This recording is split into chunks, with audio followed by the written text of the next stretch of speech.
Episode 4 of Pluribus is arriving next week, and after the first 3 episodes, there are many questions surrounding what will happen next in Vince Gilligan's new show. After episode 3, the big thematic focus was on Carol's individuality versus the collective. Carol is not having anything the joined offer because she wants her agency and cannot feel alive because that has been stripped away. There was also a hint that Carol may use the joined to try and get more information on them following her conversation with that DHL guy at the end. And they've also hinted at the introduction of a new character who, unlike the other unjoined that Carol has met, refuses any contact with the hive mind. So in this video, I'm going to be discussing my predictions and theories for Pluribus episode 4. Before I get into it though, if you want to see much more content on Vince Gilligan's Pluribus, then don't forget to support this upload by giving it a like rating and subscribing to the channel. But without further ado, let's dive into my latest predictions and theories for Vince Gilligan's Pluribus.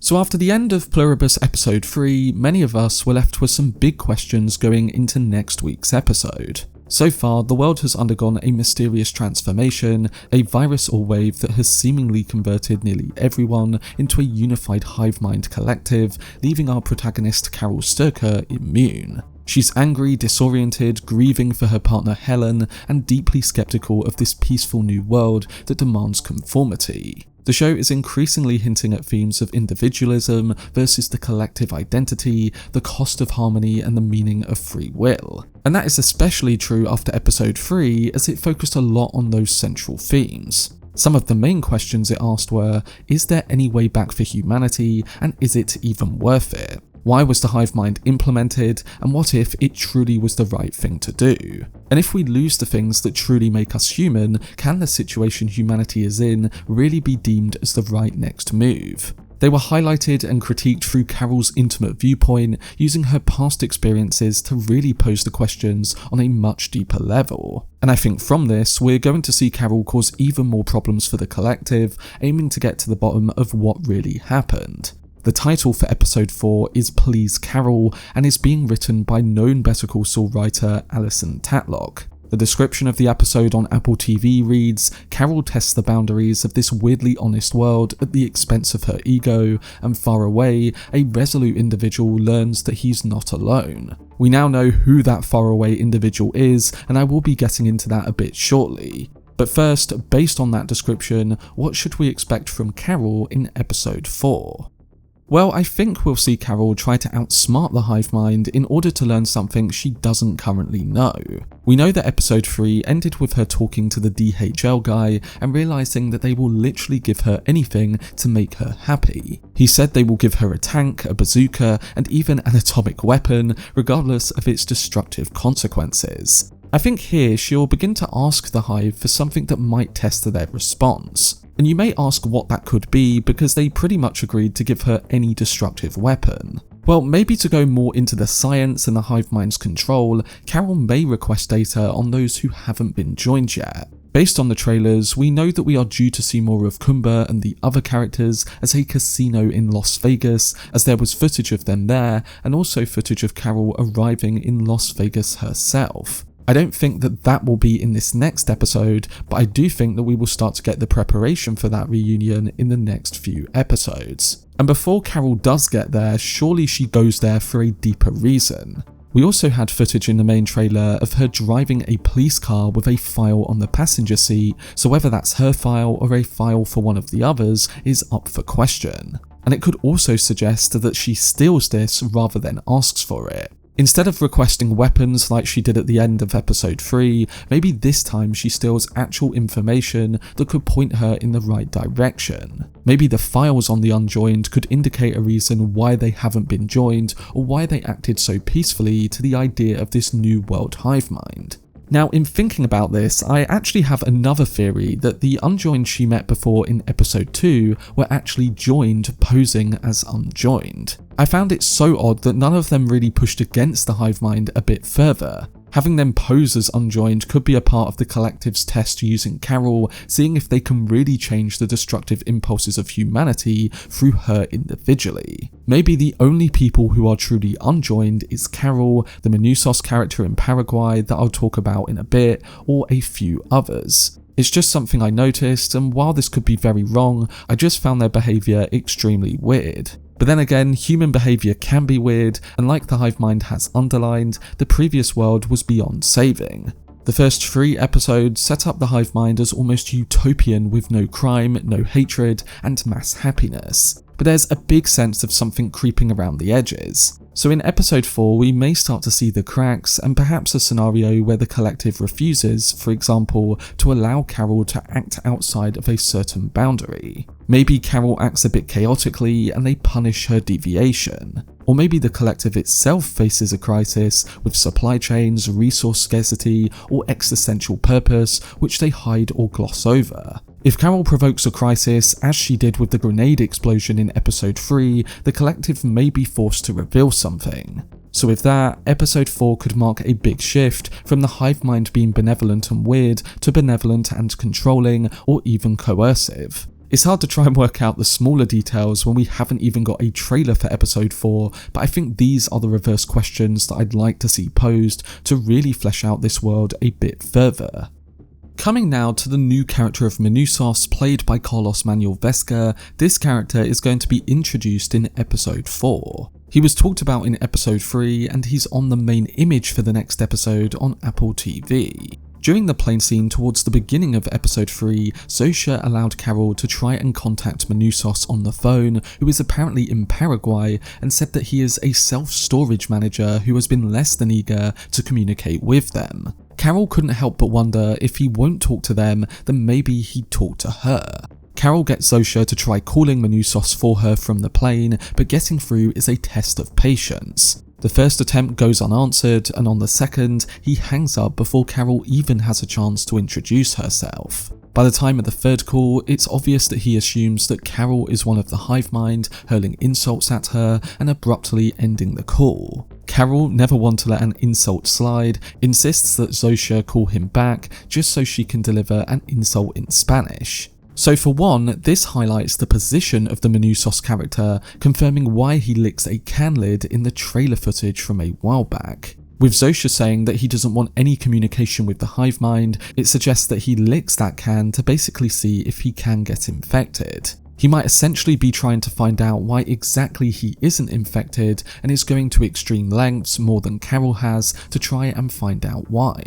From early speculation, Manousos has been described as pragmatic, skeptical, and fiercely independent, in contrast to Carol, whose emotional resistance drives much of her story. Some fans think that he could be a kind of philosophical counterpoint to Carol, as where she is angry and reactive, he is calm and strategic, someone who may understand survival more than salvation. While most of the other characters in the show are smiling, Manousos and Carol are not, and this again could play into my theory from before that the unjoined she already met in episode 2 are not truly unjoined. Manousos, on the other hand, is a true unjoined, having the most independence of the survivors and potentially helping Carol. Now, I think that Carol cursing him in Spanish on the phone is going to be something that makes him try and contact her back, as that must have been the first moment since the joining event that someone has shown true human anger towards him. And with him ignoring anything to do with the joined, teaming up with Carol may be the first step towards building some kind of alliance against them.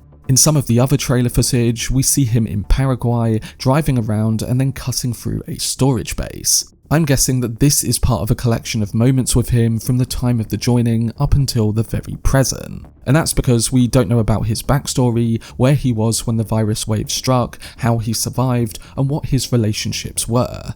So I'm presuming we learn about that, his deeper motivations, and then end episode 4 with him contacting Carol.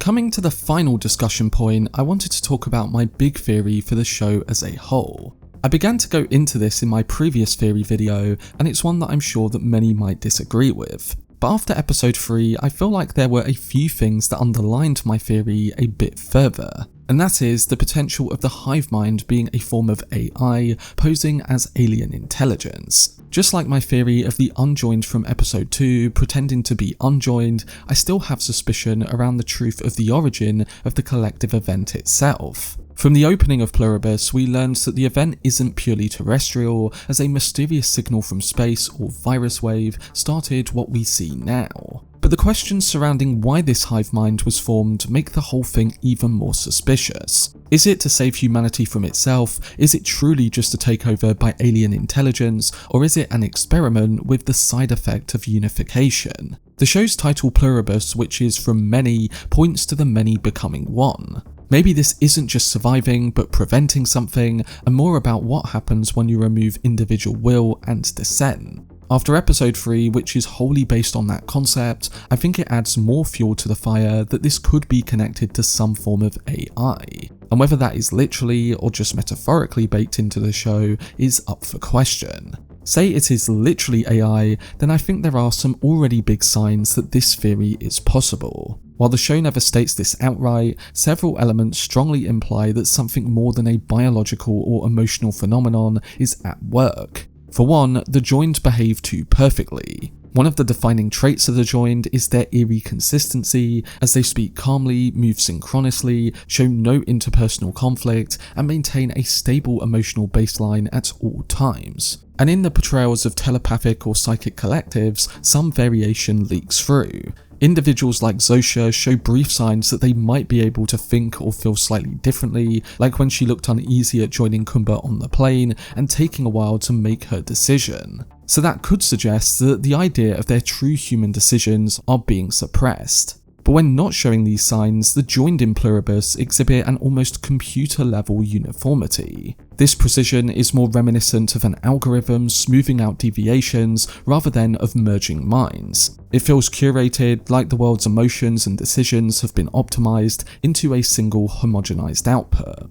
Another clue is the system-like efficiency with which the joined reorganize society. After assimilation, infrastructure is repaired rapidly, logistics are perfectly coordinated, and every person seems to know exactly where to be and what tasks to perform without argument, variation, or error. It looks less like communal enlightenment and more like a distributed system running a single master process. Moving on, there's also the question of intent. The promise of universal harmony and the elimination of violence echoes the rhetoric of AI alignment narratives. It's the idea that suffering can be engineered out of existence if messy human agency is removed. The joined behave like people who've had conflict-producing subroutines disabled. Their serenity seems less earned and more imposed. And there's further the infection event itself that feels less like biology and more like the deployment of a large-scale update. The speed of the infection, reach, and uniform adoption resemble the way a networked system propagates a patch or firmware change. The joined's awareness of each other, their instantaneous collective responses, and their ability to adapt in unison all hint at an unseen, highly distributed computational structure. Even their apparent telepathy feels more like cloud synchronization.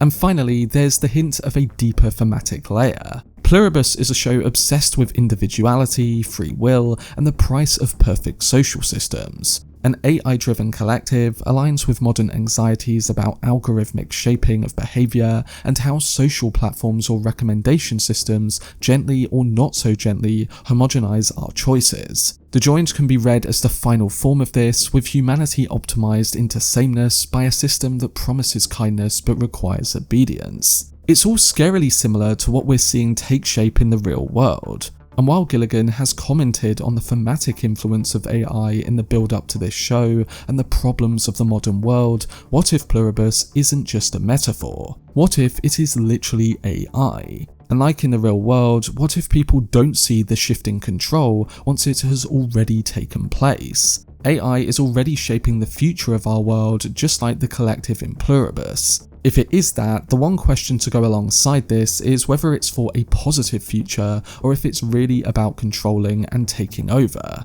Zosha suggests to Carol that there was no hope for humanity, comparing her in episode 3 to someone drowning who doesn't even realise it. So if it is AI, maybe they want to help, and this massive test is just the first step in that process. Maybe they want to help Carol, and by doing so, help the future of humanity. But on the flip side to this, AI may be carrying out this test to prepare for a takeover or something forceful. I think we need to see much more before we can really start to work out what is happening with the hive mind and where it is all leading us, but I do think this AI theory is an interesting one to consider. It's definitely baked into the central themes of the show, but does it extend any further? But they were my theories and predictions for Pluribus episode 4 and beyond. After how good episodes 1 to 3 were, of course the anticipation is high for more from Gilligan's new show.